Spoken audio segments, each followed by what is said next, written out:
If knowledge is power, then learning is our superpower, and it's a superpower we all have. But your brain is like a muscle, it's use it or lose it. Digital dementia is the high reliance on technology to remember things for you. You don't have to remember your to-dos, it's in your phone. You don't have to even remember phone numbers. I don't want to memorize 500 phone numbers, but it should be concerning we've lost the ability to remember one phone number. Two of the most costly words in life sometimes are I forgot. There is an art and a science to learning how to learn. When you hear something, within 48 hours, we can lose upwards of 80% of it. And one of the ways to mitigate that is that my superpower growing up was being invisible. I would shrink all the time. Even thinking about it, I get a little choked up. Life is difficult either because you're leaving your comfort zone, or life is going to be difficult if you stay in your comfort zone. Our faith has to be sometimes greater than our fears. When we're taking our final breaths, none of other people's opinions are going to matter. There's a world that exists solely because you're in it. We're all on this journey to reveal and realize our fullest potential.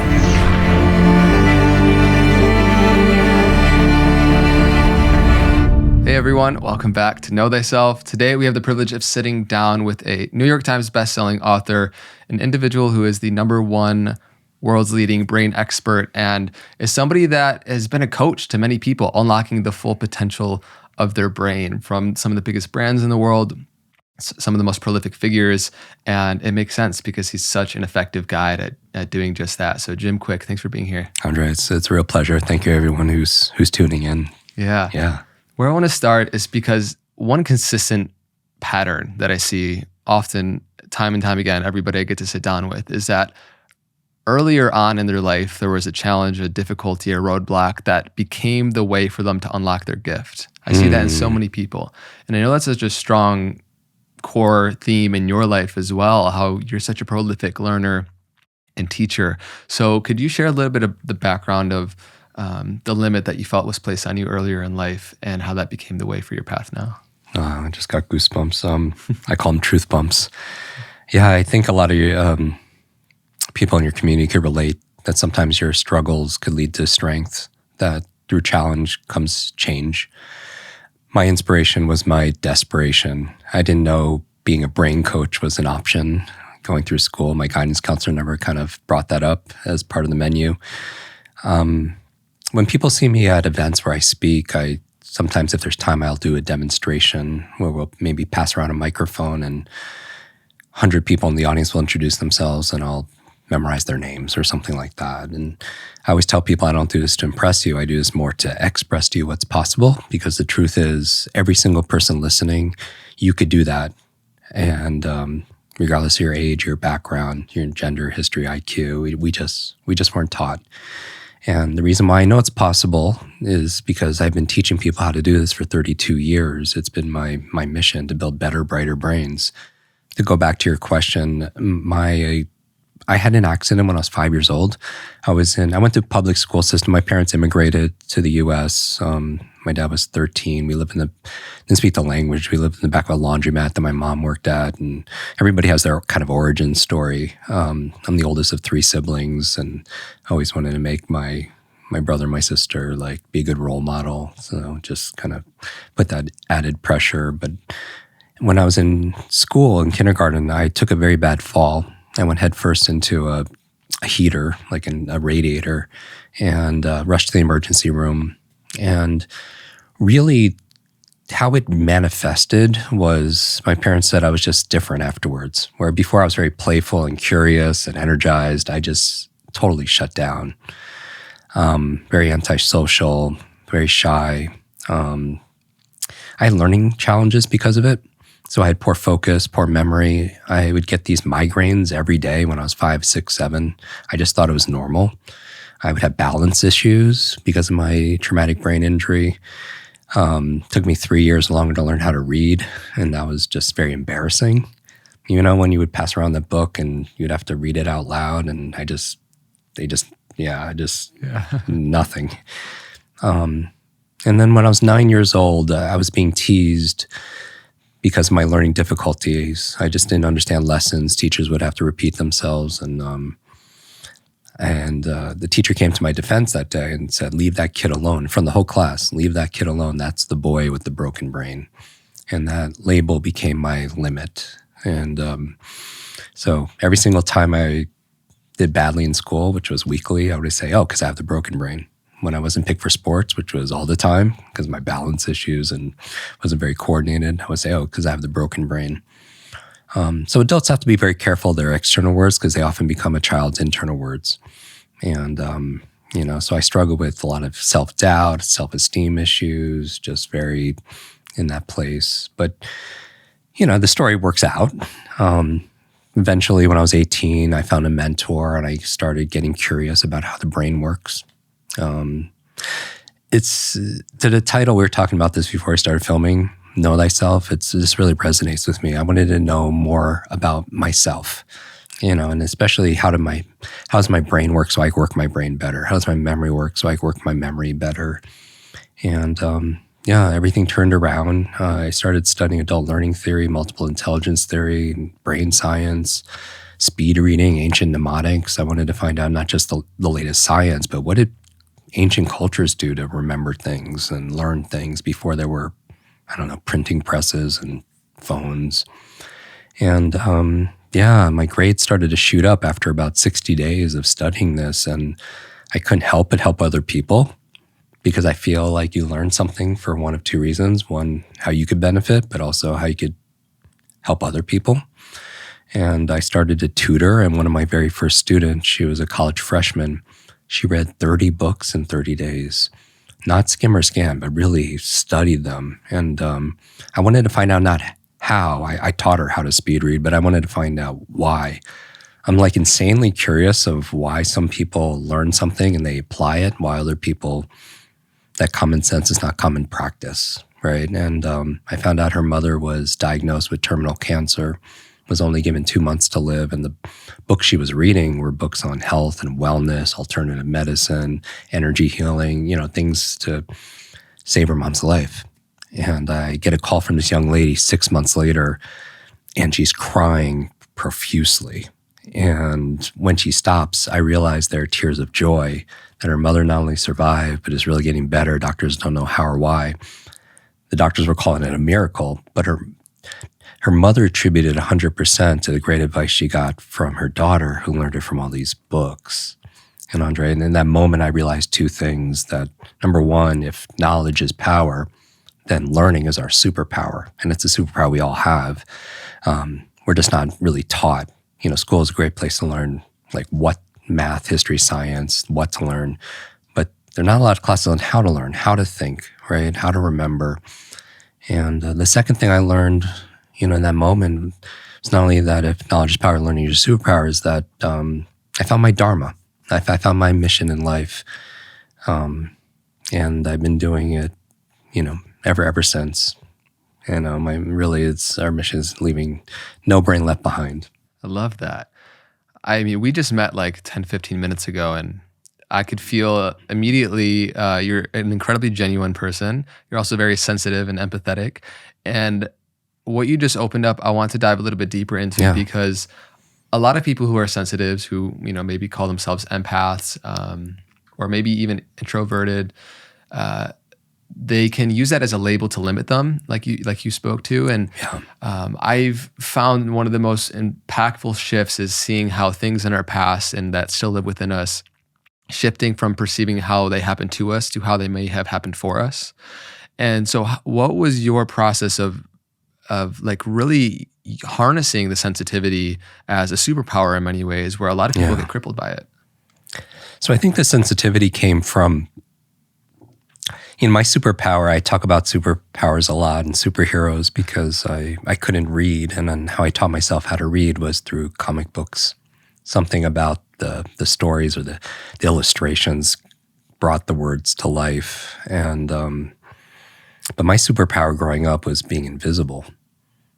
I would shrink all the time. Even thinking about it, I get a little choked up because I would always collapse myself because I didn't want to take up as much space, because I never wanted to be called on in class because I never knew the answers. I also wanted to shrink so I wasn't going to be teased or bullied. So I would sit behind the tall kid in class, but because of it, I would pay attention to people. And I feel like I could sense when people were struggling or they were in pain, because I would just observe people. every day in school and outside of school. And I would have a sensitivity for people going through those struggles because I was living there, and but I feel like also it, in a way, it made me a better coach because I feel like knowing yourself and knowing others and being able to relate to what people go through. We hear a lot about post-traumatic stress. We don't hear a lot about post-traumatic growth, which is this phenomenon where you go through adversity. I would imagine somebody listening right now, they've gone through adversity, but I know some people would say that they wouldn't change what happened because through it, they found something. They discovered a gift. I don't know, a purpose, a mission, a strength, a trait. And, that's post-traumatic growth. And so I would say that adversity could be an advantage. But I do agree that one of my dominant questions is, where's the gift in this? As opposed to, as you said, instead of it happening to you, it's happening for you and it's serving some greater good. And, that's the truth I decide to believe in. There's a quote in my book, Limitless, that says, from a French philosopher saying, life is the letter C between the letters B and D, where B stands for birth and D stands for death. Life C is choice. That our lives are a reflection of all this, the sum total of all the choices we've made up to this point. And I truly believe that that difficult times, they could diminish us, or difficult times can distract us, or difficult times, they could develop us, right? We ultimately decide.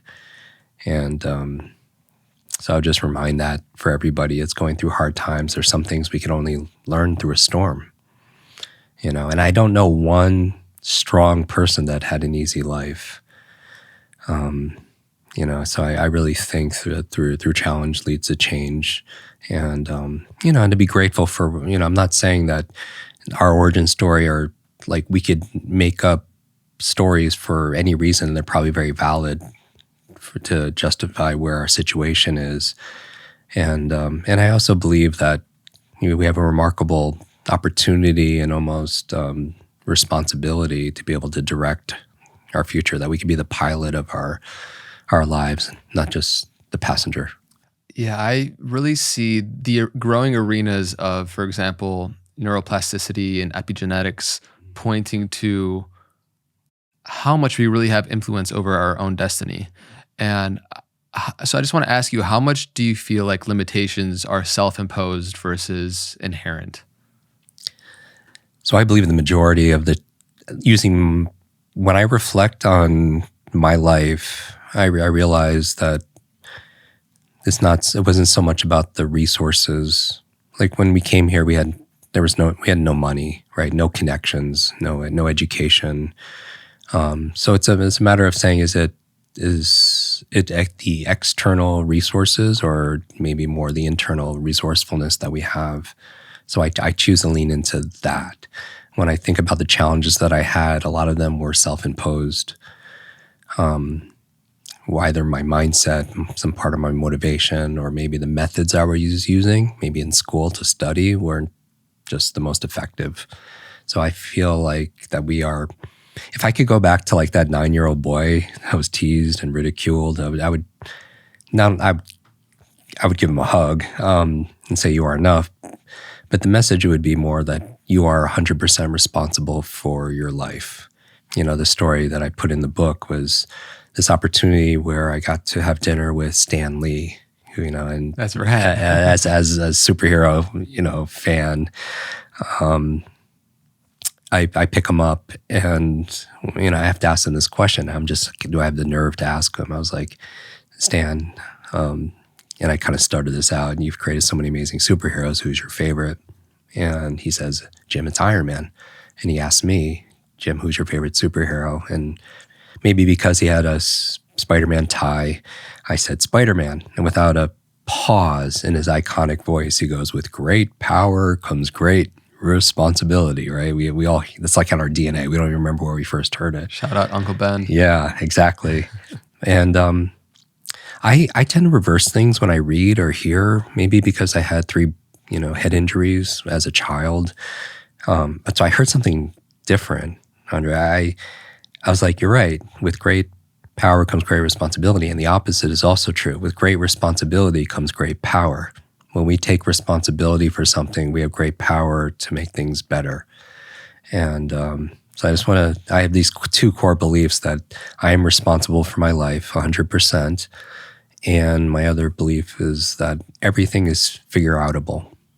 I really do. Like so many of us, and I'm guilty of this also, shrink what's possible to fit our minds, when instead I feel like we can expand our minds to fit all that's really, really possible. Yeah, I really feel like we all come into this life with sort of a defined probabilistic path kind of carved out for us through family, through society.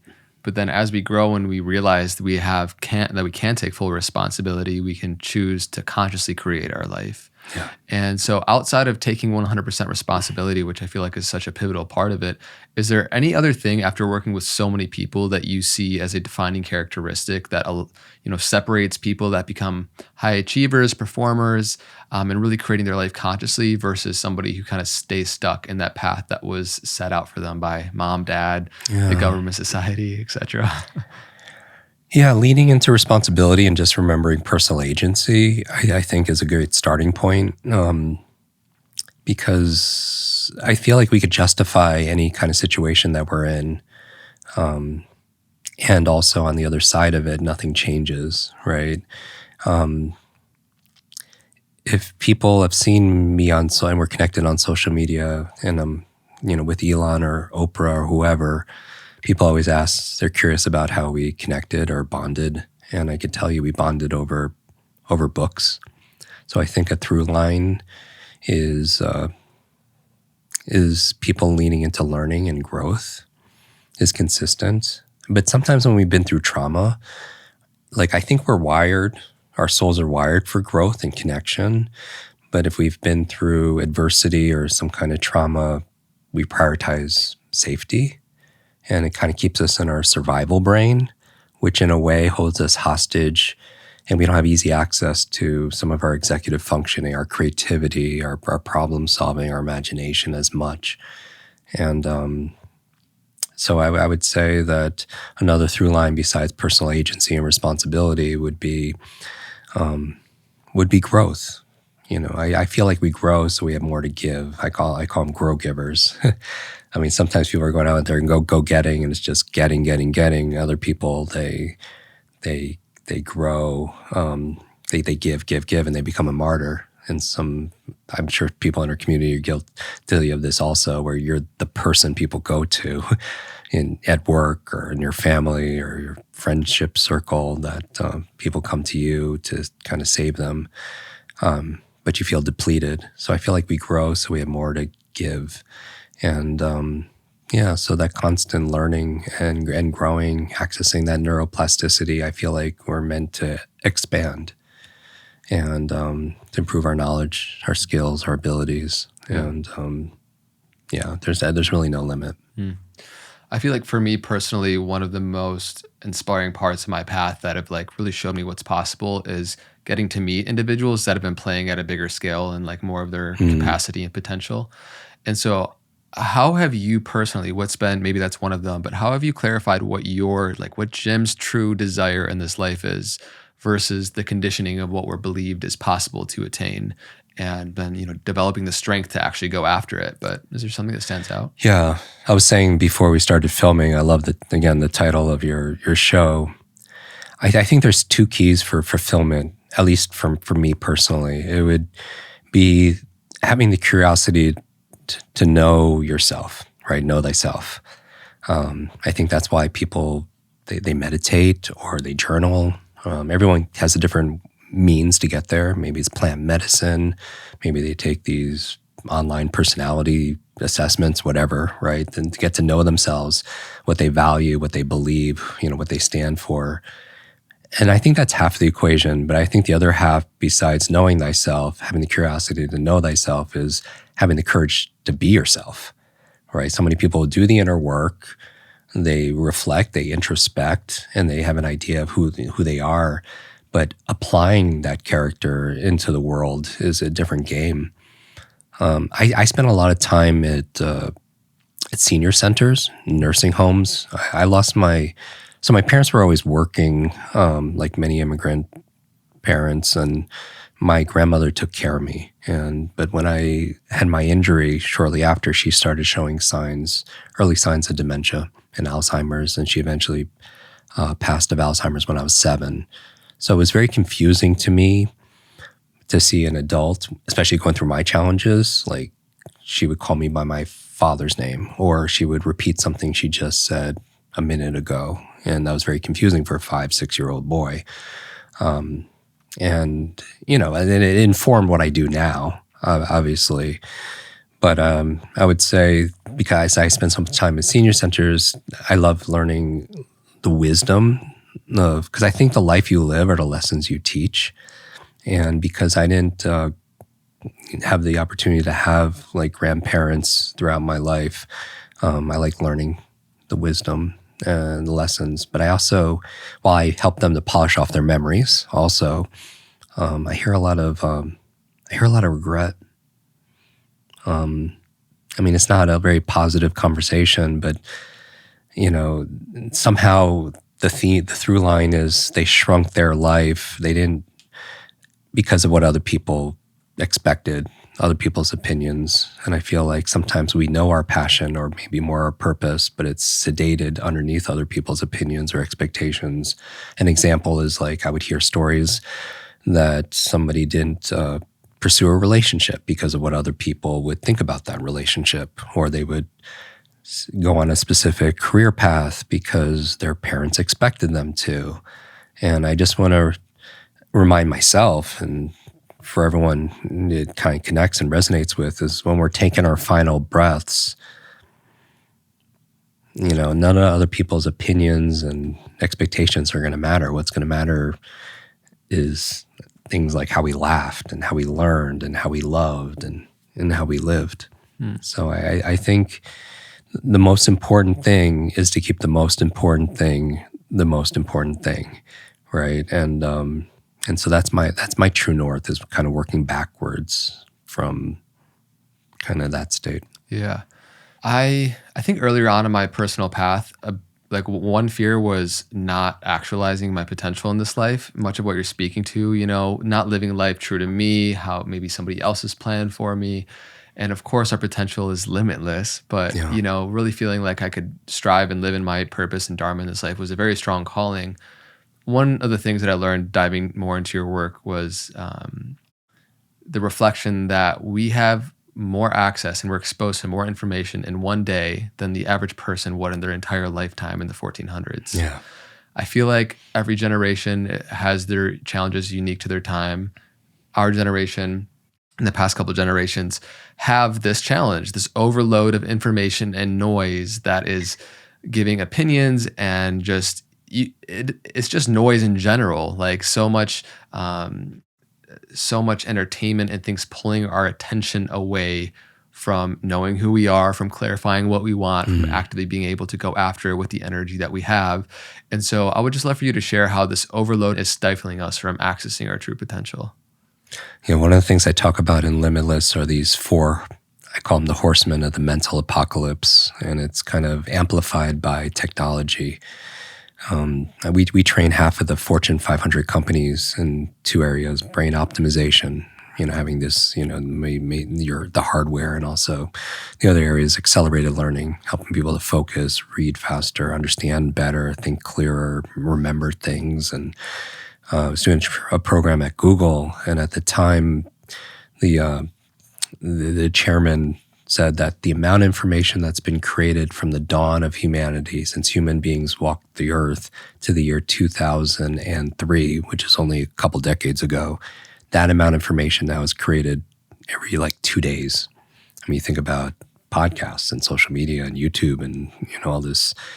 And so we're drowning in information, but I think we're really starving for wisdom and practical ways to be able to understand and apply all this information. And there are health consequences. I talk about one of the horsemen is digital deluge. It's just we're feels like it's taking a sip of water out of a fire hose nowadays just to keep up. And people buy books and they sit on your shelf unread and become shelf help, not self-help, right? And, it's a challenge. And it's a health crisis too, because the amount of information, if it's doubling at Disney speed, but how we learn it and absorb it, understand it, focus on it, retain it, hasn't changed. If anything, it's decreased. That growing gap creates stress, right? They call it information anxiety, higher blood pressure, compression of leisure time, more sleeplessness. Another one that would be applicable to the conversation is digital distraction, right? It's just not just the overload. It's just we can't focus. There's so many shiny objects and every ring, ping, ding, app notification, social media alert, it's just driving us to distraction. And I think distraction, like focus, they're muscles. And if we're flexing those distraction muscles, we wonder why we can't be present with our friends or family or our work, and our minds go different places. And so, it's definitely a challenge that's amplified with technology. With every like, share, comment, cat video, it's kind of, we get that dopamine flood, which is the molecule of more. And so I feel like one of the most important things we can learn is the art of learning is the art of attention, and being more present. The human mind, the brain could understand and comprehend, retain, do so much. But, if our focus is split, on the noise as opposed to the signal, the thing that's most important. It's a wonder why we struggle with our productivity, our performance, and our peace of mind. I think peace of mind is high currency today, more than ever. And so controlling more of our focus and leaning into that, even with things like the questions that we ask ourselves. We have about 60,000 thoughts a day. One of the challenges is 95% of those thoughts are the same thoughts we had yesterday and the day before that. And if we want to make a new change, it's hard to do if we have the same level of thinking. And a lot of those thoughts come in the form of questions. And one of the ways to really harness your focus is to ask, questions that direct us towards a more empowering outcome. Meaning that sometimes I talk about in Limitless, a dominant, your dominant question. There's a question that we ask more than any other question. And a lot of times it's even unconscious. We don't even realize we're doing it. For me, it was like growing up, it was just like, why is this happening to me? And I started getting answers, which were probably not the most empowering. I was like, how do I be invisible? How do I not be seen? I started getting answers that probably wasn't the most healthy. And then later on, because I felt I had a broken brain, I was like, whoa, how do I fix this? Or how do I make this better? And I started getting other answers. But we have part of our brain called a reticular activating system, RAS, which is a filtering system for directing our focus. And I think one of the things we could do is ask questions. Like even when I want to learn faster, I've trained myself to ask myself, like when I'm sitting in a conference or reading a book or listening to a podcast, questions like, how can I use this? Right? Because if you don't have that question, you're not going to get that answer. Why must I use this? When will I use this?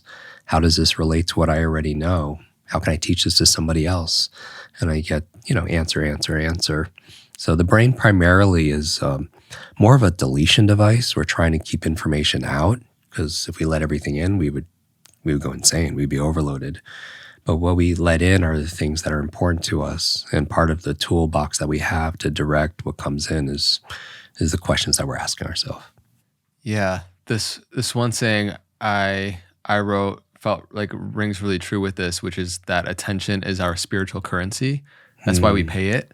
And when we're paying attention, it's our life force energy given to any one thing, right? And so like you're speaking to, we have become so fractured in our attention, in our focus. And I feel like largely most of it is because we haven't discovered what we really value and what we want to pay attention to. Because I can think back to, in middle or high school, not really liking reading because I wasn't giving material that I found really interesting for me personally. But then I found my first self-help book at like 16 and I couldn't stop reading because I loved it, And so, I would love for you to reflect on how intercorrelated our values and paying attention are. Very much so. So the things that we value, like another question we could ask ourselves to discover more of our values. what's most important to me in life, right? Such a simple question, but I feel like if you want to know thyself, part of it is knowing what you treasure. And so asking yourself what's most important to me in life, or what's most important to me in a relationship, what's most important to me in my career, it'll kind of give you a target, right, to focus on. Because otherwise we're at the whim of everything else that's going on. And I think part of the nature of our shared work and a lot of people in the community is about transcending, right? If you look at the word transcend, we're ending the trance. Either maybe the trance is this mass hypnosis through marketing or media that somehow we're limited or we're broken. Or we're not enough. Or maybe if it's not coming externally, maybe it's that internal like I had. And and have in some respects even today is the self-hypnosis. I say to myself the words that I use about myself. And so I think beginning with the end in mind, which, the things that you treasure and building a life around that would lead to greater levels of fulfillment. And it could change over time what you value, or through life conditions. Sometimes things have to happen in our life. As I mentioned, there's some things you can only learn in a storm, and some storms come to clear our path, right? But they also, these life conditions awaken us to the things that, maybe somebody has to go through a health crisis in your life to be able to value that person, or be grateful for the health that we do have.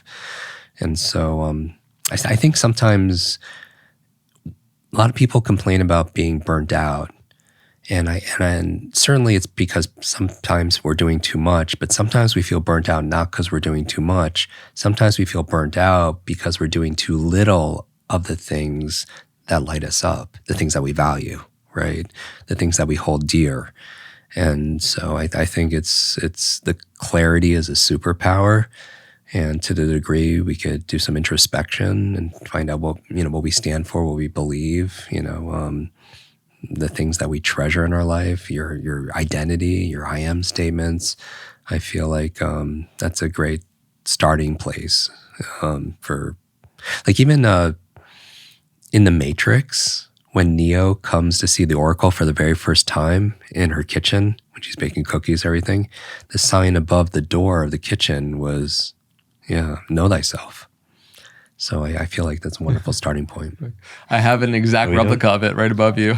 You really? That's awesome. Because one, I'm such a nerd, but also two, this being the Know Thyself podcast. So here you go. This is exactly what you're referring to. I love that. Oh, that's really, again, I have the goosebumps, the truth bumps. Yeah. So I love everything that we're opening. Like, there's a lot of practical advice in what you're sharing here, and how I try to position as best I can my own personal life. I really apply a lot of this like first principles thinking of like who am I being for myself in the way that I do whatever I do in the world. One area that I think applies to that very much so that you teach is learning how to learn, because we're constantly taking in information. We're trying to grow in mind, body, wealth, relationships, spiritually, all these different areas in which we grow and learn. And so much of it is dependent upon how we intake information and how we listen. And so I would love for you to reflect on how to listen and how to learn. Yeah. So I feel like if there's one skill to get better at today, it's exactly that, learning how to learn. Meaning if there was a genie that could grant you one wish, but just one wish, we would all wish for more wishes, right? If I was your learning genie and I could help you become more of an expert at any one subject or any one skill, what would the equivalent be of asking for more wishes? I think it's, people would say learning to code or learning how to market or learning how to invest, learning how to learn, right? When you can learn how to learn, what does that mean? You could focus and concentrate and absorb information, retain it, understand it, apply it. What can you apply that to? Just everything, right? You could apply that towards medicine and money and martial arts and music and Mandarin. Everything in your life gets easier. So it's one of those lead dominoes. The first domino you hit and everything gets easier. You sharpen the saw. And so I think learning how to learn is very important. And I mentioned it's not taught in school. And again, they teach you math, history, science, Spanish, but there's no class called concentration or focus, right? At least when I went to school, there's no class called retention, right? They teach you 3 R's: reading, writing, arithmetic, but what about recall, right? Socrates said learning is remembering. And so there is an art and a science to learning how to learn. And, as people improve in that, every area of their life gets a lot easier. Some of the fundamental principles to apply this, so if everyone can think about a subject or a skill that they want to learn, I use the acronym FAST, F-A-S-T. So the F is forget, which is weird from a memory coach, right? But I think one of the reasons why we don't learn as rapidly as we can is because sometimes we feel like we know the subject already. You're sitting at an event, you're listening to a podcast, you're like, oh, I know that already. And I want to remind everyone that your mind is like a parachute, and it only works when it's open, right? And so temporarily setting aside what you know about a subject so you can discover something new, or maybe hearing it a different way, because the half-life of information is getting shorter and shorter, right? There's always new research and new information that maybe we could apply towards making things better. I would also say forget about distractions. I know it's way easier to say it than to do it. We live in a world where most people are trying to multitask, and research is showing it's very difficult to do 2 cognitive activities at once, parallel, right? And so really what we're doing is task switching. And I feel like sometimes if you're trying to learn something, but then you're also on social media and you're checking Slack or you're doing something else, it's really hard. So we lose multitasking. 3 reasons why you want to monotask versus multitask. Number 1, you lose time, because it could take anywhere from 5 or 10 minutes to regain your focus, right? When you're going from something to another. Number 2, we make more mistakes. People who try to multitask. We work with a lot of doctors, and we know surgeons that trying to multitask during operations, they'll make more surgical errors. I mean, just think about driving and texting, right? And we're going to have more accidents. And if that wasn't reason enough to focus on one thing at a time, not only do we lose time and make more mistakes, it uses up an immense amount of energy. Your brain is only 2% of your body mass, but it requires 20% of the energy. It's a real energy hog. And, think about it. If you're doing an activity, like listening to this show right now, you have a part of your brain, imagine a cognitive web lit up. But in order to switch from that to do something else, you have to kind of shut this down and activate something else. It uses a lot of glucose. And so if people struggle with mental fatigue or brain fog, maybe people have 2 metaphorical tabs open. And even if they're minimized, it's still taking up memory, it's taking up energy to kind of keep that running. And so that's the F, is kind of forget about what you know temporarily so you could be open-minded to learn something new, and forget about, other distractions. And even if something comes in your mind, you can write it down and even schedule your rumination. If you want to worry about something, you say, okay, I'll do that at 4 o'clock. But it just kind of frees your mind into doing that. The A in FAST is active. And I just want to remind everybody that learning is not a spectator sport. If you want to learn something more rapidly, the human brain doesn't learn best through consumption. It's not like a teacher could push information inside your head as much as you can pull it in. And it's more not consumption, more creation and co-creation. And so I would say, how can you be more active in your learning? You could take notes, right? You can mind map things, and we teach a whole brain note-taking technique, which I think is important because there's this learning curve, but there's also a forgetting curve. That when you hear something just once, you read it or you hear it on a podcast, or an event, within 48 hours, we can lose upwards of 80% of it, And so one of the ways to mitigate that is to take notes. Most people are, and I'm curious, they could post this on social media. Do they prefer handwriting notes or digital note taking? But when students are tested for comprehension and retention, handwriting notes actually leads to better results. Digital is great for storing and sharing. But how I handwrite notes is put a line right down the page, and on the left side I capture, on the right side I create. So it's kind of like on the left side I take notes, on the right side I make notes. So on the left side, this is how you read faster, this is how you remember names. These are some of my favorite brain foods, whatever.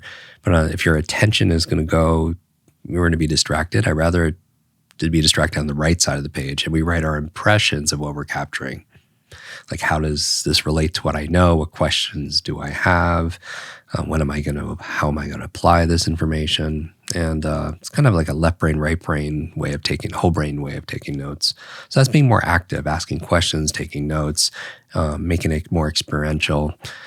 The S in FAST is state. And this is, again, as a coach, part of my responsibility is to remind people what they do when they're doing it really well, is that all learning is state dependent. And when I say state, I mean the emotional mood, right? The mood of your mind and your body. Because we have 3 parts of our brain, but the middle brain, you have something that looks like a seahorse, which is your hippocampus, which primary function is memory. And attached to it is an almond-shaped part of your brain called your amygdala, which is kind of like a switching station for your emotions. But it's interesting how memory and emotions are tied, right? Everyone knows this because there's probably a song everyone could hear, could take you back to when you're a teenager, or a food or a fragrance could take you back to when you're a child. So the information by itself is very forgettable, but information was tied with emotions become unforgettable because we're not logical as much as we are like biological. You think about dopamine and oxytocin, serotonin, endorphins. We are this chemical feeling soup. But think about the emotions most people felt sitting in class. I think most people would say they were either confused or bored. And boredom is on a scale of 0 to 10 is like a 0. So if it's information times emotion becomes a long-term memory, and it's boredom or anything times 0 is 0. And we wonder why we forgot things like the periodic table or whatever. So I just want to remind everyone as they're listening to this, if they want to get greater fidelity and retention and understanding, to just notice. You could even gamify it on a scale of 0 to 10. What's your emotional state or excitement or motivation? And maybe it's a 4, and then you could just say, hey, what do I need to do to make it a 5 or 6? And that makes a big difference because like right now, most people, like if I said, sit the way you be sitting or stand the way you be standing, if you're very excited and interested in this conversation and people lean forward, they sit up. And I ask people like, why do you even have to move? Because I feel like, this is an interesting topic. It's a reminder that we have agency and our physiology affects our psychology. And it's like even sitting I'm in town speaking at a conference. And the other day, like I sit in a lot of conferences waiting to go on stage. The person before me was just putting the people to sleep. Like literally, people were falling asleep. And I could say like, okay, this is happening to me. Or the for me is like, what lesson can I learn out of this? And I started to get fascinated. I'm like, wow, how does this gentleman put hundreds of people to sleep at the same time? And I started getting curious because that reminds me I have agency. That a reminder to everyone listening that you are a thermostat, you're not a thermometer. Where the role of a thermometer, what does it do? It reacts to the environment. Whatever the environment is, it reacts to it, right? But a thermostat doesn't do that. A thermostat, it knows the temperature. It gauges the environment. But what does it do? It sets a temperature, and what happens to the environment? The environment reacts to you, right? And so I feel like a big part of leadership or being, the future belongs to creators is taking that invisible and making it more visible, right? Through the process of this manifestation, right? So that's state. We have a to-do list. What if we started a to-feel list? Like these are 3 emotions or feelings I want to have and embrace today, right? Maybe it's to be more playful or understanding. Like a lot of times when we're faced with a difficulty or a situation or a decision, maybe we're stressed, we ask like, oh, what do I need to do? What if we took a step back and instead of asking ourselves, what do we need to do? Who do I need to be? And maybe you decide I want to be compassionate. Maybe you're having a spirited debate with a loved one and you're like, I want to step back instead of what I need to do or say. It's like, who do I need to be? Maybe it's compassionate. And the behaviors take care of itself, right? When you're coming from that place. And so having a to-be list or to-feel list, that state. And finally, the T in fast, to learn any subject or skill faster, is learning it to teach. The T is teach. You take advantage of something called the explanation effect. I mean, imagine everyone listening, you had to give a TEDx talk next week about some of the highlights of this conversation. You would focus differently. You would take better notes, right? You would be personally involved and invested. And so if you want to learn something faster, learn it with the intention of sharing with somebody else. And I think that's what we're here to do. We learn to earn some kind of benefit to return, right? To be able to, everything in nature does that. Everything in nature grows or it dies, and everything in nature has to contribute to the rest of the system, the ecosystem. Otherwise, it's eliminated. Those are incredible reflections. And, many of those stuck out to me for my own personal path with this podcast, how it relates to how I prepare and take information. And, especially the S with state, I totally can see how emotion and information are linked. And I would love for you to share some more tips around that, because we all want to have an incredible memory through old age. I have found, like walk through a random alley or something and a weird smell just hits you and it takes you right back to a moment in childhood or something. It's so fascinating how our brains work like that. One thing that I found personally interesting is in the yogic practice and philosophy, like every asana has a different correlation to our energy and our subtle body. And so one of the reasons why I kind of sit like this throughout each podcast is because when you put your left heel on your perineum, I learned this from Sadhguru, it kind of activates your ability to recall information and be very present and allow wisdom to kind of flow through at a deeper place. So I'm so fascinated, all these little things that once you then apply to everything that you do. And when you do it, and it fundamentally changes your output, your capacity. And so any reflections there, and how also we can, link that realization about information and emotion being tied together to improve our memory. Yeah. So emotion, again, it makes things more memorable, right? And we control, I want to remind everybody that we can control, or influence how we feel. And part of it, number of different ways.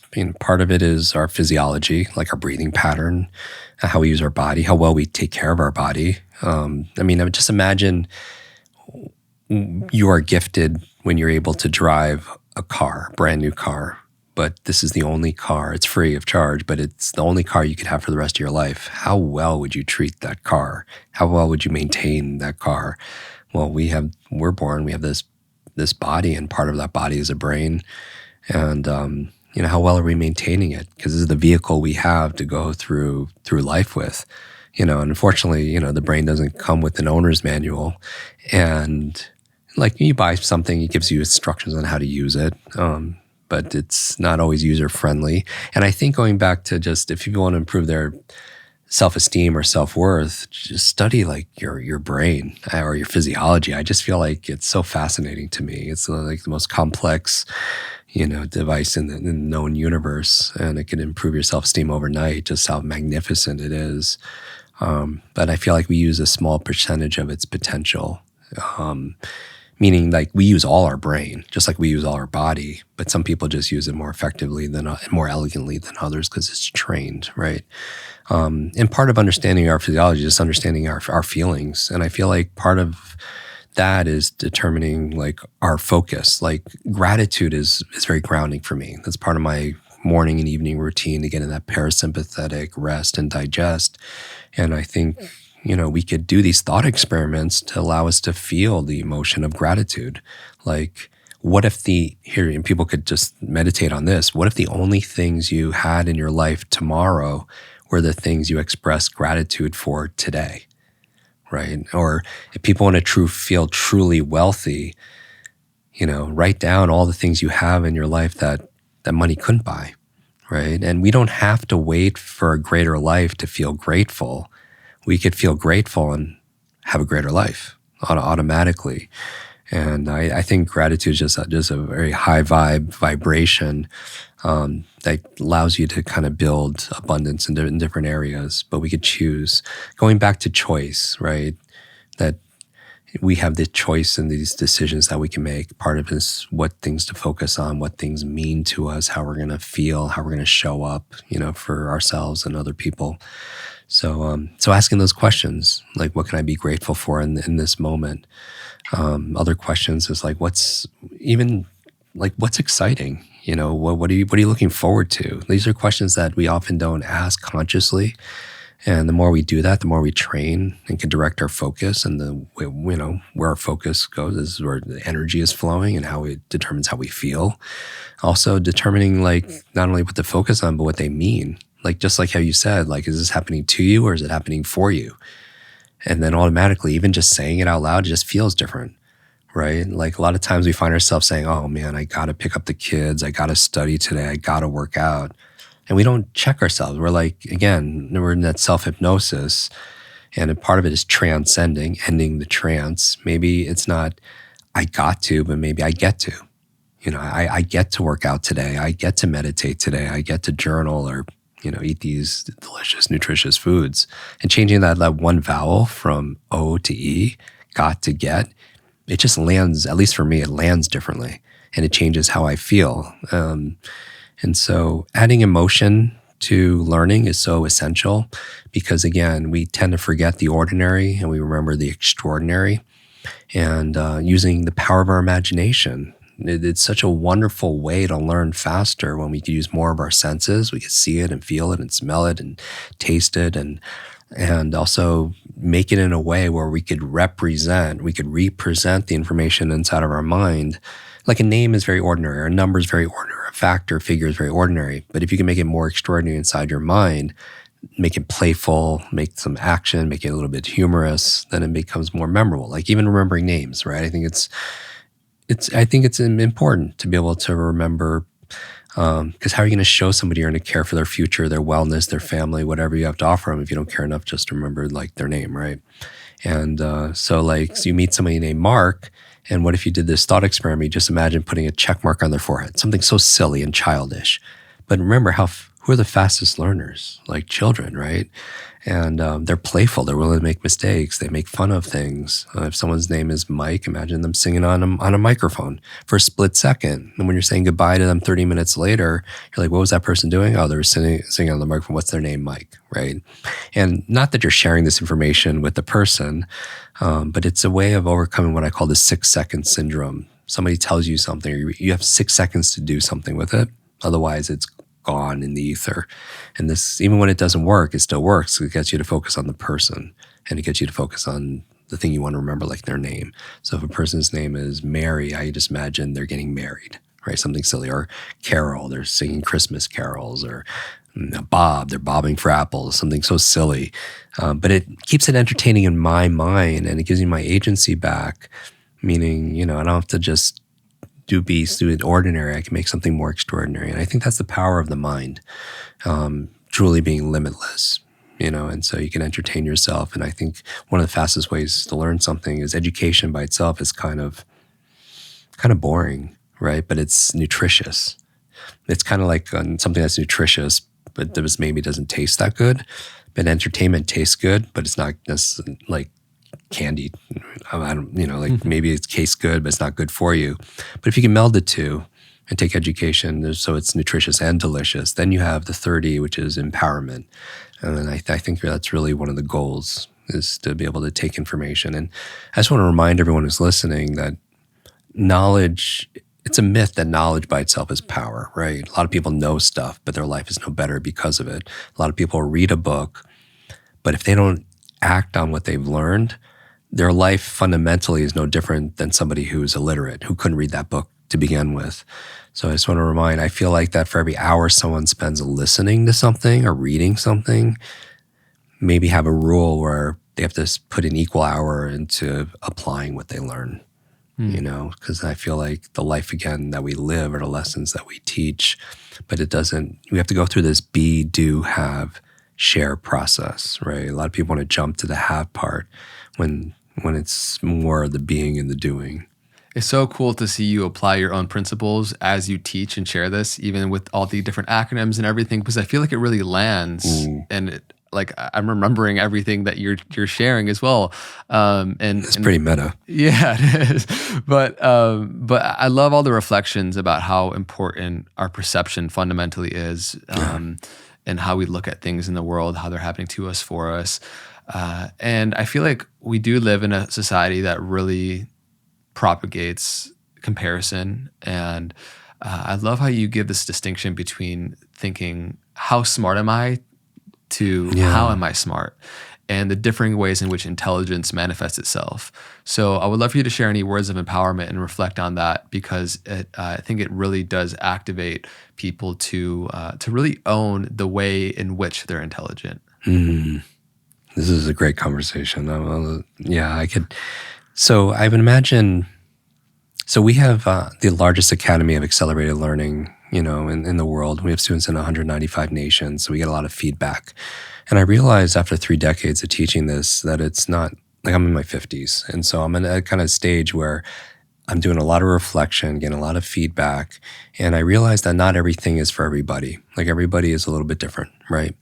And it's not how smart you are, it's really how are you smart. And we all have different ways of learning, and some techniques don't necessarily work for everybody, the same way. Just like some foods, everyone's a little bio-individual, right? Or in relationships, not everyone's looking for the same thing. And we all, just like there's love languages, there's also a language of the brain. And it's kind of like if you are right-handed, that's your dominant hand. It doesn't mean you don't use your left hand. It's just when you're using it, you have more grace, it's more comfortable, you're more effective, it takes less time.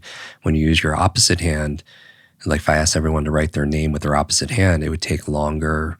Maybe you feel a little bit uncomfortable. Maybe the quality wouldn't be quite as good. And sometimes when we're learning something, it's like we're trying to learn it with the opposite hand.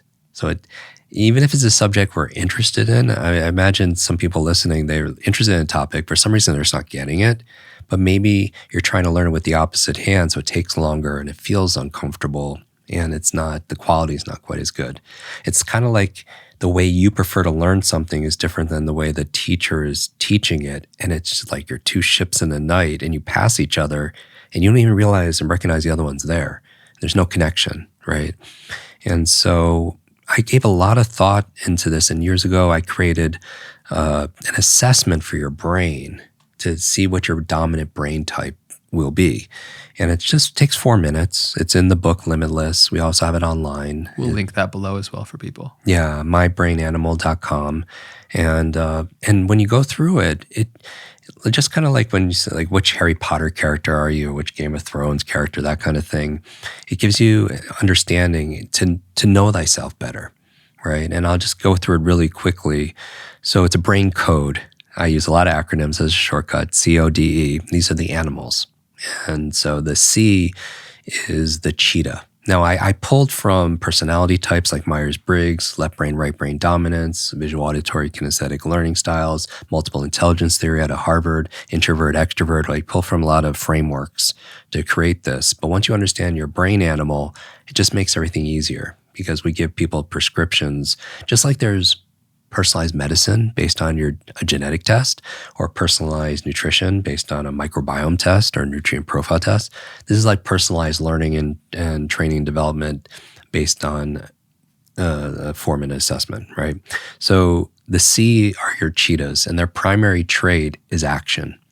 So cheetahs, as the fastest animals on the planet, they thrive in fast-paced environments. They adapt very quickly. They have very strong instincts and intuition. Right. The O in code stands for your owls, and their dominant trait is logic. They love data. They love facts and figures and formulas. Now, just even thinking about it, those two people would buy differently. They would learn differently. They would relate, communicate differently. The D in code are your dolphins, and their dominant trait is their creativity. These are people that could see maybe they have a business. They have a vision for their business or their future. They're very passionate behind that vision also as well. They're great at pattern recognition. And finally, the E in code are your elephants. And your elephant's dominant trait is empathy. And these are people who are your community builders. They bring people together. They want people to feel seen. They want people to feel heard. They use words, even in their language, you could tell. Like they would use less of I and my. They would use more inclusive words like we or us, right? So it would reflect in their communication and also, their criteria for learning. Because if you're going to teach someone how to read better, not only speed, but understanding and focus, each of them have a different way because of their dominant brain traits to learn. And so we give people kind of a formula. And you see this, like we had our team go through this assessment, and our customer service team, 100% of them are elephants. And we didn't even sort for that because people will go to their strength. They'll find a role or responsibility where it's their element, right?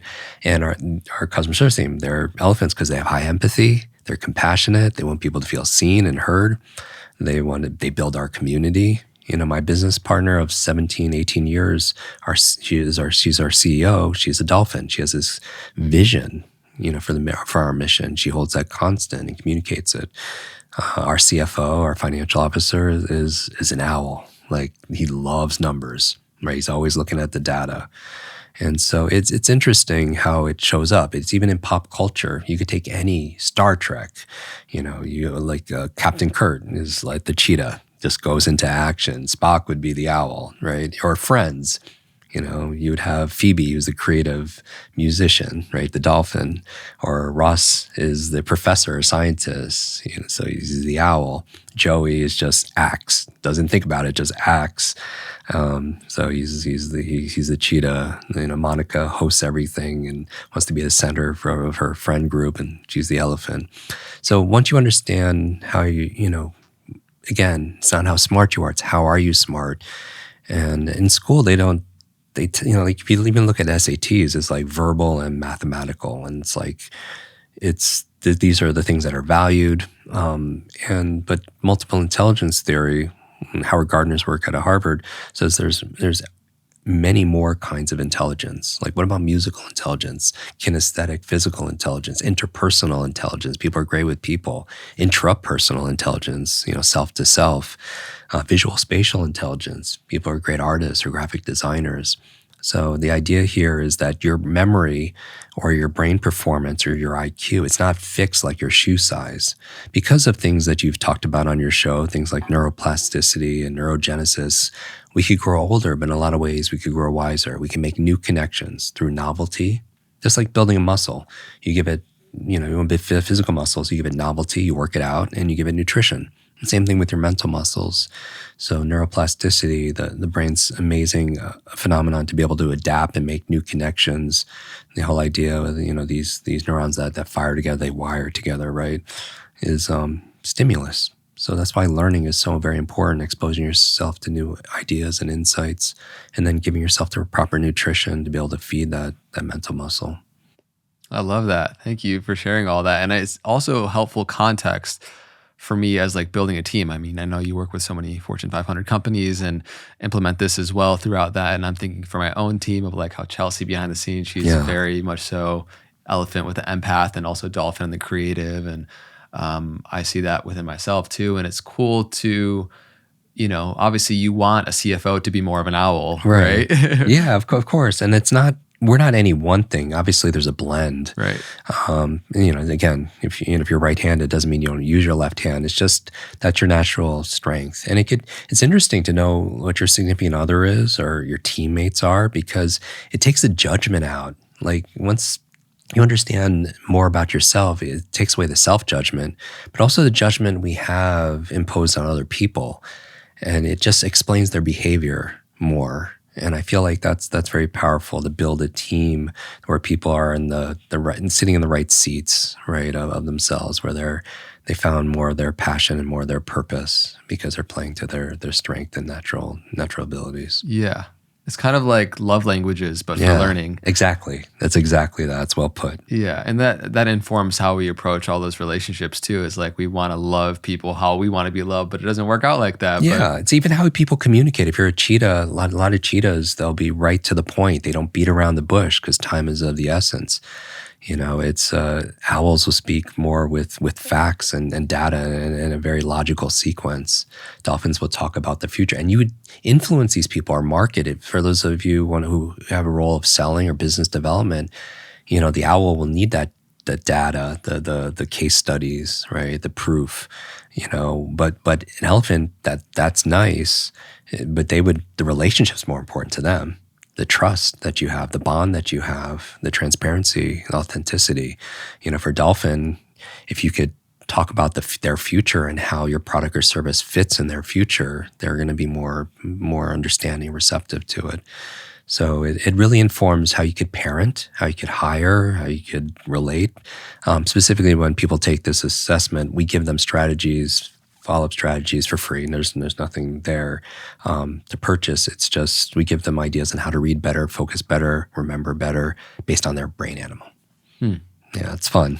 And then people could post it, like take a screenshot, because we give you this AI art. They could post it, tag you and I, because I'm curious, like your community, if there's a dominant animal type within the community. I would love to see that. Yeah. Just what kind of zoo we building here, fam? Yeah. And then if you tag us, we'll see it, and I'll repost some of them, and we'll gift out a few copies at random of Limitless to your tribe. Cool. Yeah. Cool. Amazing. So you briefly mentioned AI. I'm curious your thoughts, because I just did this super long podcast about the coming, transhumanism and AI that's coming and is already here in so many different ways. I love welcoming this incredible new technology, but in many ways it can just do the thinking for us and write papers and essays for us in school. And how do you navigate, and what are your thoughts on AI and welcoming the technology as it's for so much of its usefulness, but not allowing it to really atrophy different parts of our brain where we would have to use that. We would have to use our brain and cognitive capacities in that aspect. So any thoughts there? Yes. So I mentioned there are 4 horsemen of the mental apocalypse, and we mentioned 2 of them: digital distraction, digital deluge, the overload. The other 2 relates to this a lot. One is digital dementia. Digital dementia is the high reliance on technology to remember things for you. So, like our phones, they're like external hard drives. You don't have to remember your to-dos. It's in your phone. You don't have to remember your schedule. It's in your calendar phone. You don't have to remember phone numbers. I mean, how many phone numbers did you know growing up compared to how many phone numbers we know now? Right. That's something called digital dementia. It's a term in healthcare that says the high reliance on technology to remember things. Your brain is like a muscle. It's use it or lose it. And again, technology, I don't want to memorize 500 phone numbers, but it should be concerning we've lost the ability to remember one phone number or a PIN number or a passcode or a seed phrase or something we just read or something we just heard or something we're going to do or a meeting we're going to have or someone's name, right? I believe 2 of the most costly words in life sometimes are I forgot. I forgot to do it. I forgot to bring it. I forgot what I was going to say. I forgot what was said to me. I forgot to go there. Or I forgot that person's name, whatever. On the other side, your memory could be a big multiplier when you could easily remember facts and figures, client information, product information, speeches without notes, foreign language, and life just gets easier, right? So that's the 3rd one. And the 4th one, horseman, besides digital distraction, digital deluge, and digital dementia, is what I term digital deduction, where technology is, through algorithms, is doing the thinking for us. And again, technology is wonderful. It's just how it's applied, right? Fire is an early form of technology. Fire could cook your food, or fire could burn down your home, right? It's just how it's used. And so I love technology. It allows this to happen, right? But the challenge is if we're too dependent on it, it's like if your office is on the 4th floor, your apartment's on the 4th floor, and you take the elevator each time, then you don't get the workout to do the stairs, right? Or if you're going to the bank and it's 8 blocks away and you're taking Uber or you drive, and when you could have got your steps in, it's convenient. Technology is convenient. That's a form of technology, an elevator or an automobile. But then we don't get the balance of, being physically active. And if you put your arm in a cast for a year, some kind of sling or whatever, it wouldn't grow stronger. It wouldn't even stay the same. It would atrophy. And that's what's going on with our brain. I mean, think about even something simple, and we'll get into AI, like getting from here to there. Like there was a study done in Oxford with London taxi drivers. They would have to memorize like all the roads, right? And that part of their brain was very highly connected and dense. But with technology now telling you where to go, you don't have to think. So we're not building our visual spatial intelligence as we once had, right? And so I'm all for technology, and I feel like we have to make a decision on how much we're gonna, be active, like our bodies. Going to AI, we did a whole chapter in Limitless on what I wanted to do is answer this question: how can AI enhance HI, human intelligence? And I don't look at it as artificial intelligence as much as I do augmented intelligence. I feel like technology is there to support us, to be a potential tool. And just remember, technology is a tool for us to use, but if the technology is using us, then we become the tool, right? If we're just like addicted to our phones and picking up after boredom, just because we're bored, then it's using us, and that's not probably the most effective way of using it. But we have a choice. Like, who am I to say, like, don't do this? But it's just, is it getting you closer to what you value and lights you up? So different ways I use AI, and our team uses AI to learn faster. Things like I mentioned neuroplasticity. People could go into an AI ChatGPT or something and say, explain to me neuroplasticity as if I am 9 years old, right? That'd be a fun way to learn and build some kind of foundation. Every principle I talk about in Limitless, from spaced repetition to retrieval practice, you could mind mapping, memory palaces, AI could help support you in that, right? So memory palaces is a way, because I was really curious, not only modern ways of learning based on neuroscience, but ancient cultures. And I wrote the chapter of memory as the largest chapter in Limitless, and I wrote that in Greece.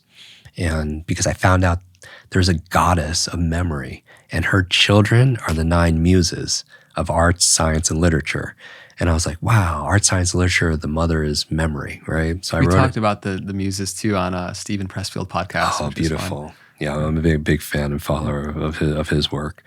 And so, like, when I was there in that spirit, and I found out that there's a 2,500-year-old memory technique attributed to Simonides, who was a poet and orator in Greece, and he would give this, a reading, and when he left, something tragic happened. The building collapsed, and no one survived. And because he was the only survivor, he had the responsibility of helping family members identify their loved ones.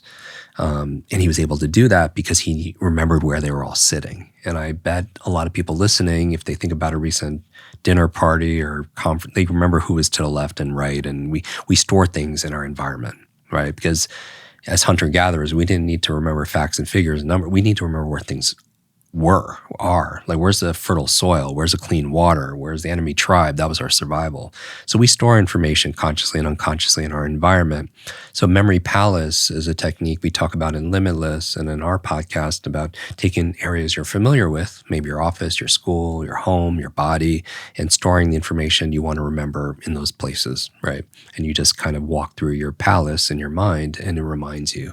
And, if you've seen Sherlock Holmes, he uses the memory palace, and it's used a lot in different places.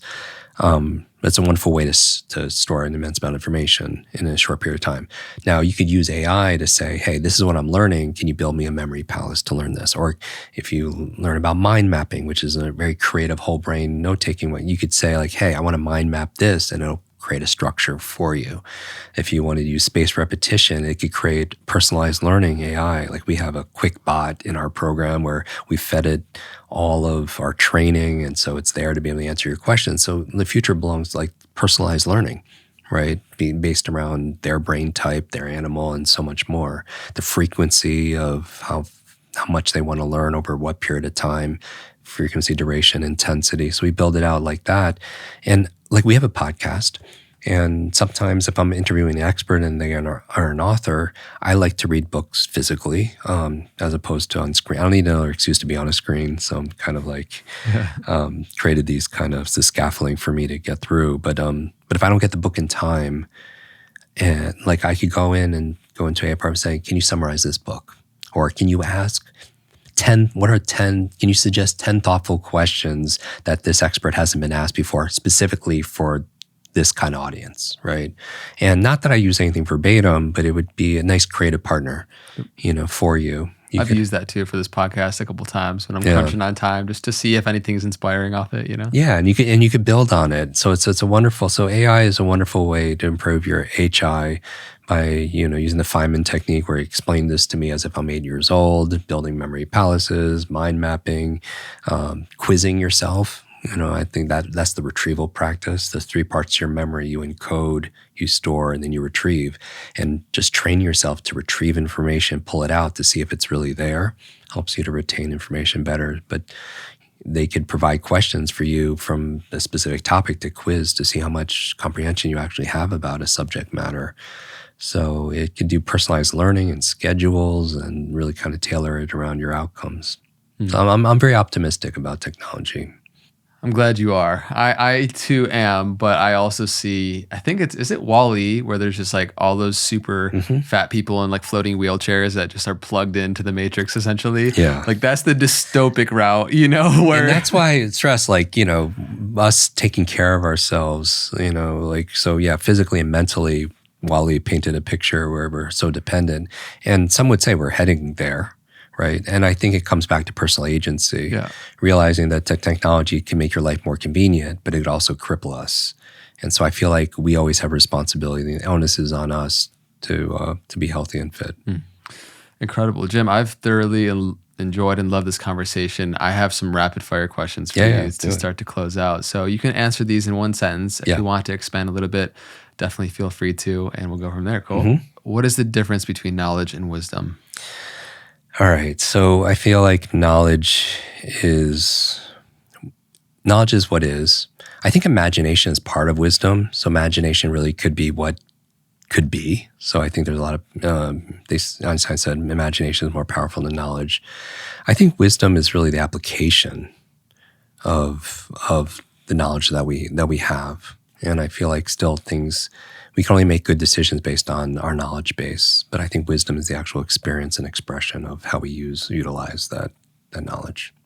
What are 3 top tips for shaping our environment to be conducive to cognitive ability and emotional well-being? Yeah. So your external world is a reflection of your internal world. People notice when you clean off your desk or you put everything in the right folder on your computer, you have clarity of thought.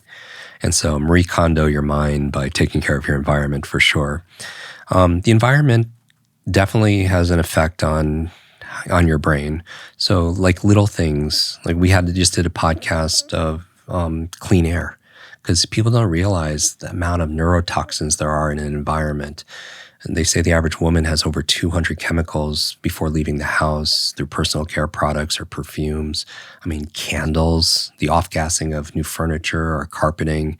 So clean environment, I think, is very important, not just through air, but also lighting. A lot of offices and schools have that fluorescent lighting, which has been shown even in animal studies your eyes are only part of your brain that's outside your skull. And it can lead to fatigue and anxiety. They use it in these places because it's cheap. But clean lighting, clean EMFs, right? Like, I mean, we've done multiple episodes ourselves on, we just don't know the electromagnetic fields coming off our devices, and most of them have it like this close to your brain. Your brain is bioelectrical, and a lot of kids, they sleep with their phones underneath their pillows, and we just don't know the long-term effects of that. So these are just little things you could do for your environment. I would include in this the people you spend time with, because who you spend time with is who you become. We have these mirror neurons as part of our nervous system where we imitate people around us.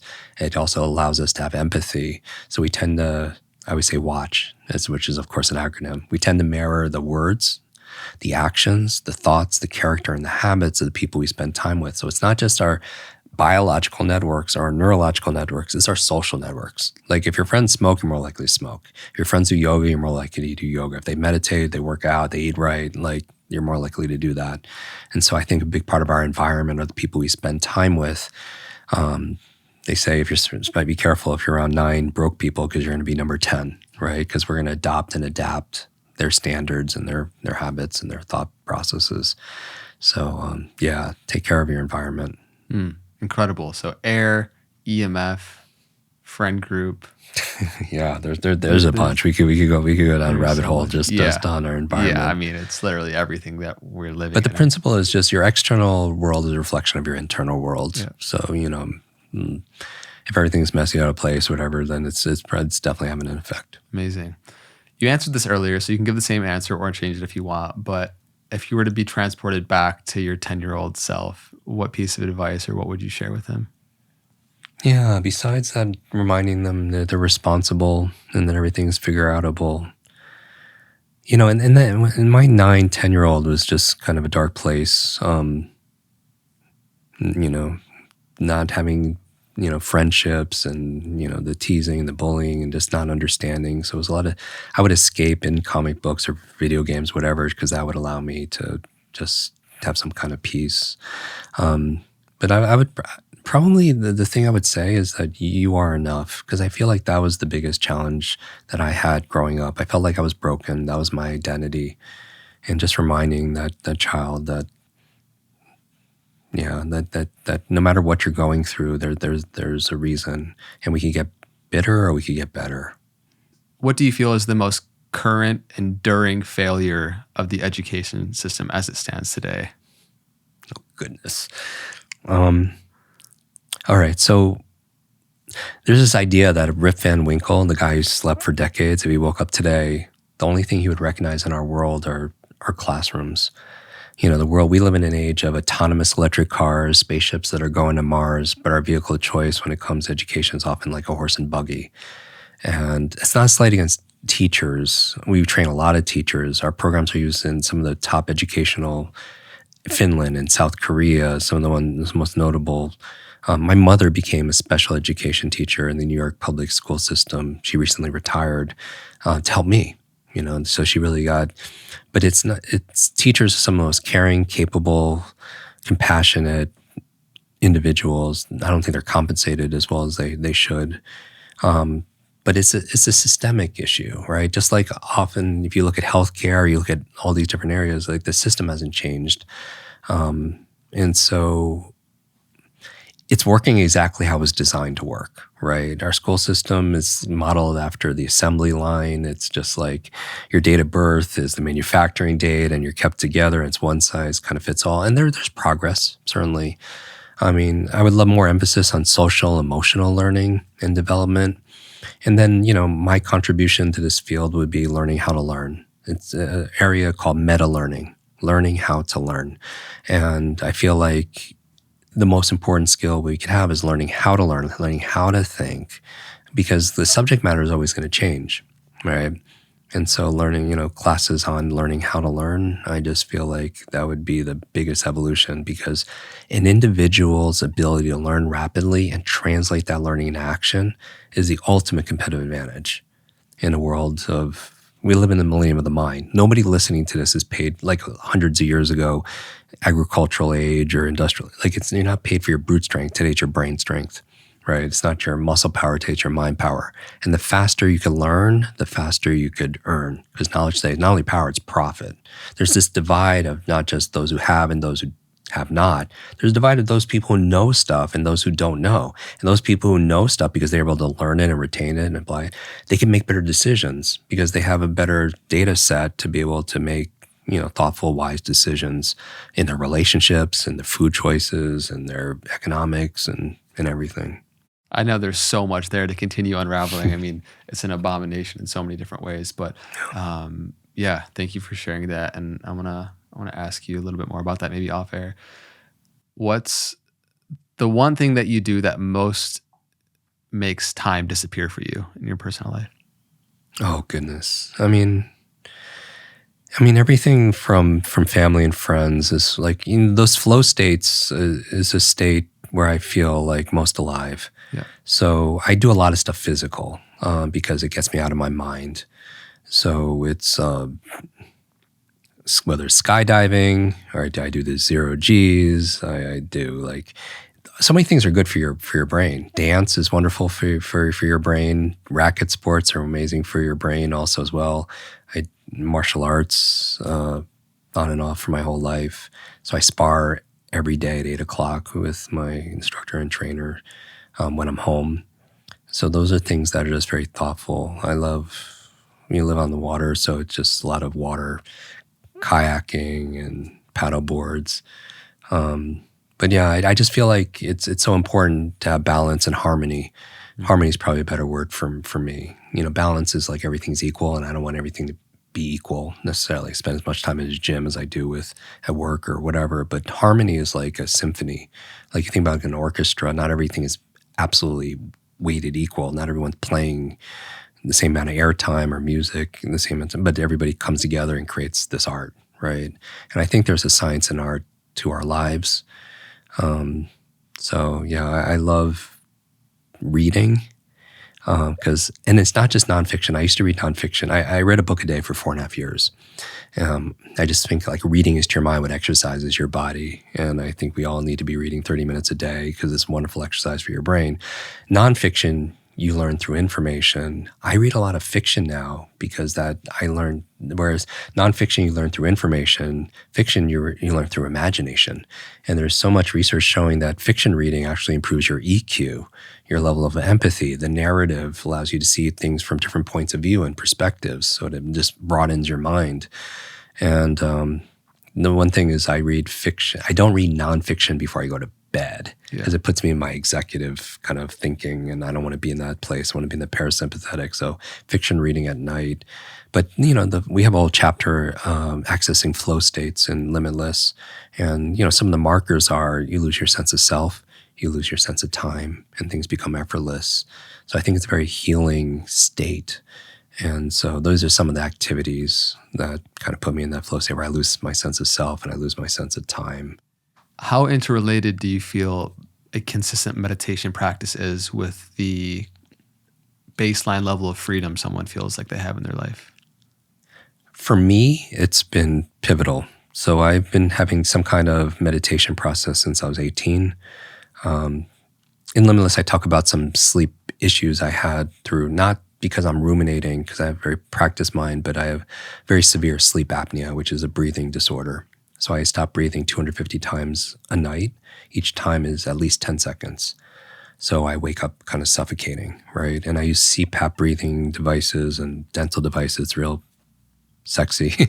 But sleep is so paramount to your brain, obviously. Clean out beta amyloid plaque that can lead to brain aging challenges, consolidate short to long-term memory, allows you to dream, which a lot of amazing things in culture came from dream states. Like Paul McCartney created Yesterday in his dream. Mary Shelley created Frankenstein in her dream, right? So we have a whole thing on how to remember your dreams and everything. But going back to this in terms of meditation, I've learned a lot of ways to compensate or at least to recoup. And nothing's better than sleep, but meditation's been a big practice for me. So for me, I have to take 20 minutes twice a day. That's kind of what works for me. And some people say, I don't have 20 minutes. If you're so busy and stressed that you don't have 20 minutes, you probably should be meditating for an hour. You have to disconnect to reconnect. And the brain's not meant to go full speed, all day. It needs a brain break. And so for me, meditation is that kind of pit stop, that safe haven, that sanctuary that allows me to, and it's different than mindfulness, but you could also bring mindfulness into every activity.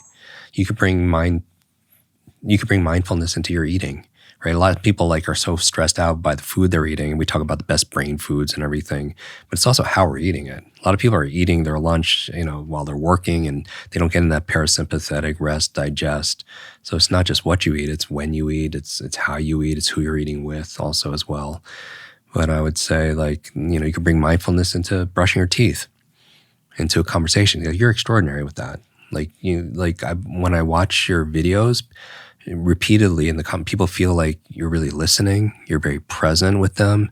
Your guests feel like they're seen, they feel heard. And so I feel like it's a practice and it's a muscle, right? But the thing is, when you wake up in the morning, you pick up your phone, you're training your distraction muscles and you're flexing them. And you wonder why you can't focus and be present in other things, as opposed to I challenge people to brush their teeth with their opposite hand, right? Because it activates a different part of your brain. But what it really does is it forces you to be present, right? Because if you're not in the beginning, you're not going to be good at it. So you really have to be in the moment. So, and then that'll improve your memory also. the people that have some of the best memories, their memory recall, is they're like with you. And it's tough, like in LA, and it's like people are always looking over your shoulder, seeing who's more, important in the room, and they're not there.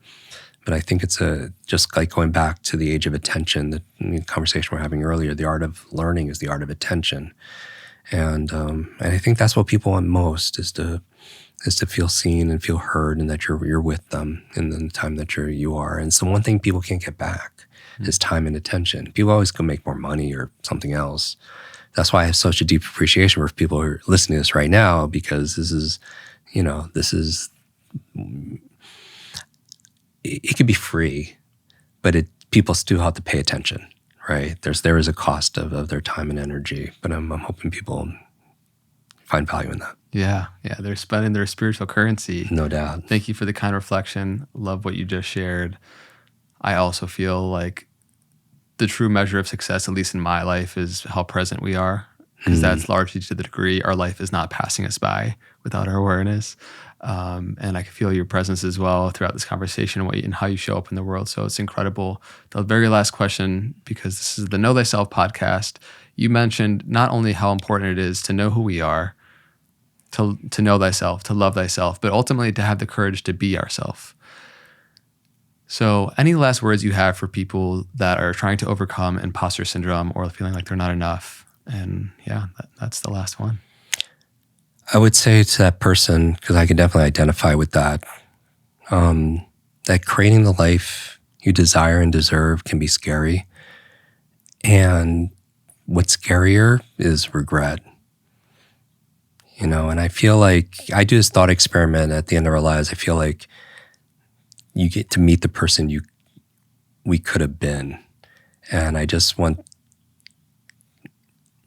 that drives me a lot. I feel a moral obligation to do what I do, because shame on me if somebody is suffering and struggling the way I did and I didn't support that person. And so I do believe the life we live are the lessons we teach.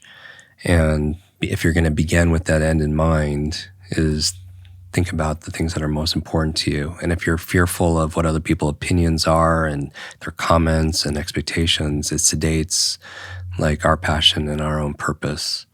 So I would remind people that, the quote I said decades ago is like, your life is like an egg, that if an egg is broken by an outside force, life ends. But if an egg is broken by an inside force, life begins, right? It hatches. And if they're listening to this, they've already self-selected that they have greatness inside of them. And I think like attracts like. I don't think it's a coincidence. This is my personal belief.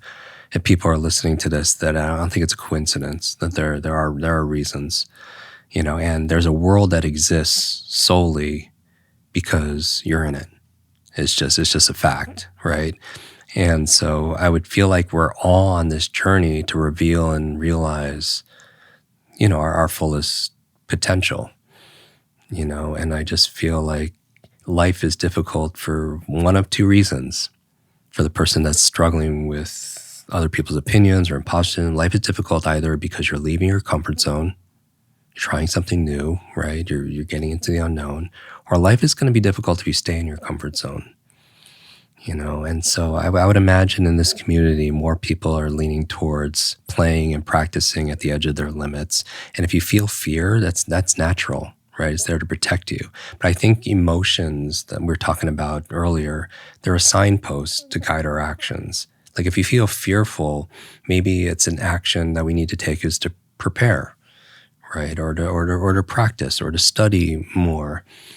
But for me, it's finding something that's bigger than myself that really drives me. Even when I have my sleep apnea and I slept 90 minutes and I'd be on 3 continents in 1 week speaking, I still be able to show up on stages because I think about the person that's there, that's listening, like I was, and has something that I need to hear. So I feel like that motivates me in terms of purpose. And purpose for me, when you lean into it, I feel like part of it is like our faith has to be sometimes greater than our fears, and our courage has to be something greater than our feelings at any given time.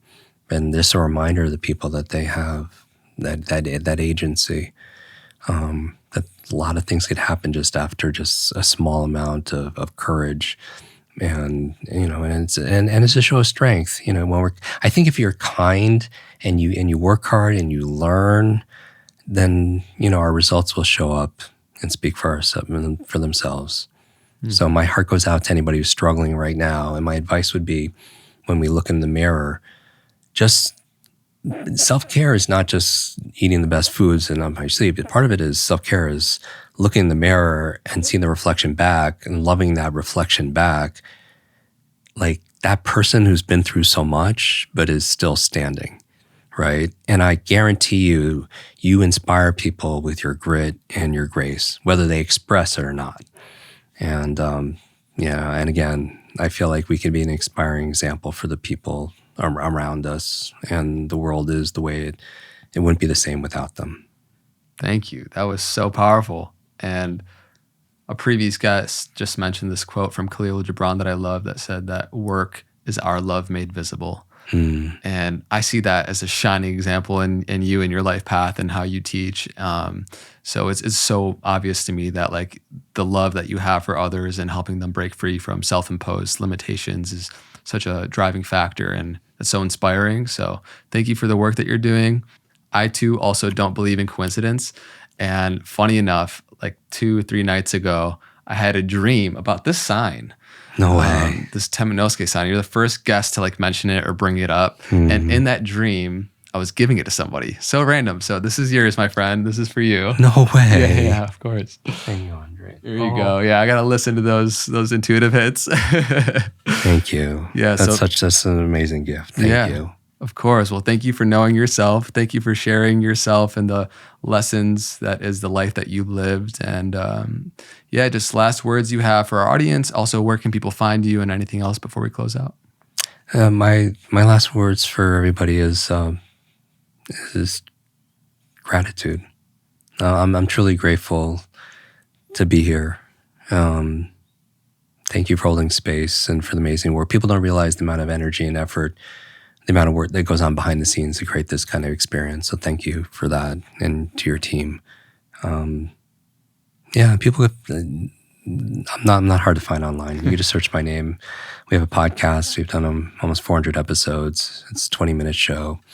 We have online programs around social media. But yeah, the book is in 40 different languages, and it's everywhere. So we donate all the proceeds to my book to charity. We've fully funded schools in Ghana, Guatemala, Kenya, and also Alzheimer's research for women in memory of my grandmother. And I would challenge everyone to just maybe take we're talking about the power of action, to take one small, simple step, because I feel like little by little, a little becomes a lot. And even if it's taking a screenshot wherever they're consuming it, maybe tagging us both on social media so we get to see it, and sharing one thing that they learned. And that's going back to the principle of teaching. When we share it, we get to learn it twice, and then their fans, their followers, their family, their friends get to benefit from, some of the information that we shared today. And that I feel like that's the knowledge applied, which is the wisdom. And so, and I just want to say thank you. Yeah, this has been a real blessing. Thank you so much. Everywhere you guys can find Jim, from the expanded version of his book, Limitless, to the learning quiz online. Everything will be linked down in the description. Again, thank you, Jim, so much. I thoroughly, really enjoyed this conversation. And everybody, thanks for tuning in. And please let us know in which ways this was uniquely impactful for you. And until next time, be well.